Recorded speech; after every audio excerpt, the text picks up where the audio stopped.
بنختم مقدمتنا بأخبارهم وأقوالهم وتعليقاتنا. الخبر الأول بيقول: فجر سائق الإعلامي عمرو الليثي مفاجأة من العيار الثقيل في تحقيقات النيابة معه، حيث قال أنه أرسل الرسائل التهديدية إلى الإعلاميين بتحريض من عمرو الليثي، وقررت النيابة حبسه 4 أيام على ذمة التحقيق بعد اعترافه بصحة تحريات الداخلية حول تورطه. كانت مجموعة من الرسائل قد وصلت في توقيت واحد لعادل حمودة رئيس تحرير جريدة الفجر، ومجدي الجلاد رئيس تحرير صحيفة المصري اليوم، والإعلامية لميس الحديدي، والإعلامي عمرو الليثي ذاته على هاتفه المحمول. جاء نص الرسالة: لم نفسك، يومك قرب، ديتك عندنا رصاصة واحدة، وقد أعذر من أنذر، وتوقيع شباب مصر الحر.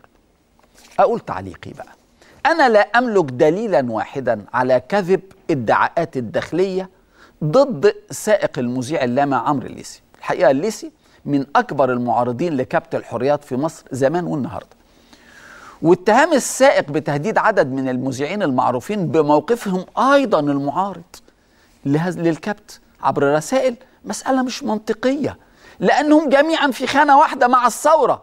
الليثي مع حمودة ومع جلاد ومع لميس. المسألة الوحيدة التي لا تقبل جدلا هو أن سرعة وبراعة الداخلية في الكشف عن الشخص الذي أرسل التهديدات من هاتف محمول عبر شريحة لا تمت له بصلة بيعكس اقتدار فائق لأجهزة وزارة الداخلية.